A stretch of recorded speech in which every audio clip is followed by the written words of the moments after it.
دنیا کے وجود میں آنے سے پیشتر حکمت پیدا ہوئی۔ آج کی پہلی تلاوت امثال کی کتاب اس کا 8واں باب 22 سے 31ویں آیت تک۔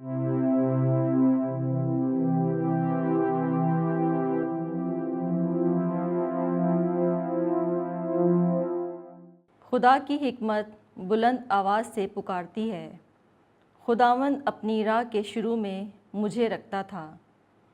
اس سے پیشتر کہ ابتدا میں کچھ بنایا، میں ازل سے نصب کی گئی۔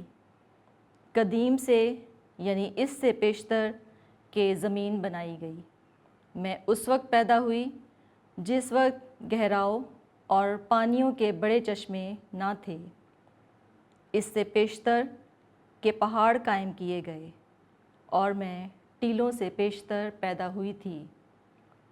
اس نے ہنوز زمین کو نہیں بنایا تھا، اور نہ میدانوں اور نہ دنیا کی پہلی گرد ہی کو۔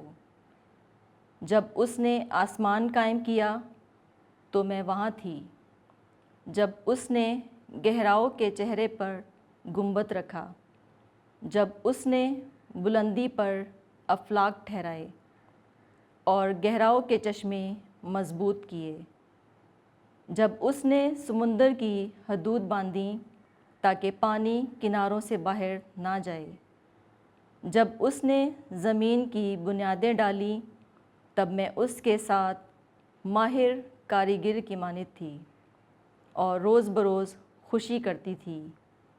ہر وقت اس کے آگے کھیلتی تھی، میں زمین پر کھیلتی تھی، اور بنی نوع انسان کے ساتھ رہنا میری خوشی تھی۔ پاک کلام کے پڑھے اور سنے جانے پر خدا کی برکت ہو، خدا کا شکر ہو۔ زبور کا جماعتی جواب۔ اے خداوند ہمارے خدا، زمین پر تیرا نام کیا ہی عظیم الشان ہے۔ جب میں تیرے افلاک کو دیکھتا ہوں جو تیری دستکاری ہیں، اور چاند اور ستاروں کو جن کو تو نے قیام بخشا ہے۔ انسان کیا ہے کہ تو اسے یاد فرمائے، یا آدم زاد کیا ہے کہ تو اس کی خبر گیری کرے۔ جماعتی جواب۔ اے خداوند ہمارے خدا، تمام زمین پر تیرا نام کیا ہی عظیم الشان ہے۔ تو نے اسے فرشتوں سے کچھ ہی کم تر بنایا ہے، اور شان اور شوکت کا تاج اس پر رکھا ہے۔ تو نے اس کو اپنے ہاتھ کے کاموں پر اختیار بخشا ہے۔ تو نے تمام چیزیں اس کے قدموں کے نیچے کر دی ہیں۔ جماعتی جواب۔ اے خداوند ہمارے خدا، تمام زمین پر تیرا نام کیا ہی عظیم الشان ہے۔ سب بھیڑ بکریاں اور گائے بیل، بلکہ سب جنگلی چوپائے، آسمان کے پرندے اور دریا کی مچھلیاں، اور ہر ایک چیز جو سمندروں کی راہوں میں چلتی پھرتی ہیں۔ جماعتی جواب۔ اے خداوند ہمارے خدا، تمام زمین پر تیرا نام کیا ہی عظیم الشان ہے۔ خدا کی محبت مسیح کے وسیلے روح القدس سے ہمارے دلوں میں انڈیلی گئی ہے۔ آج کی دوسری تلاوت مقدس پولس رسول کا خط رومیوں کے نام، اس کا 5واں باب پہلی 5 آیات۔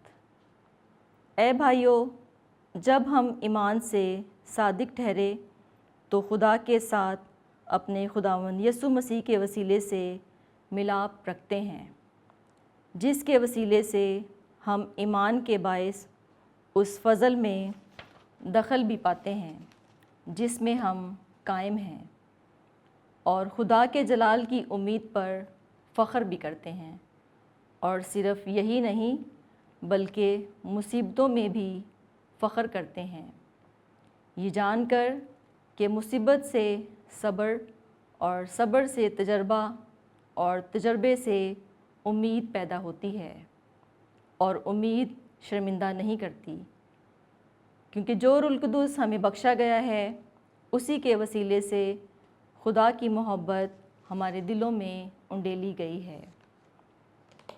پاک کلام کے پڑھے اور سنے جانے پر خدا کی برکت ہو، خدا کا شکر ہو۔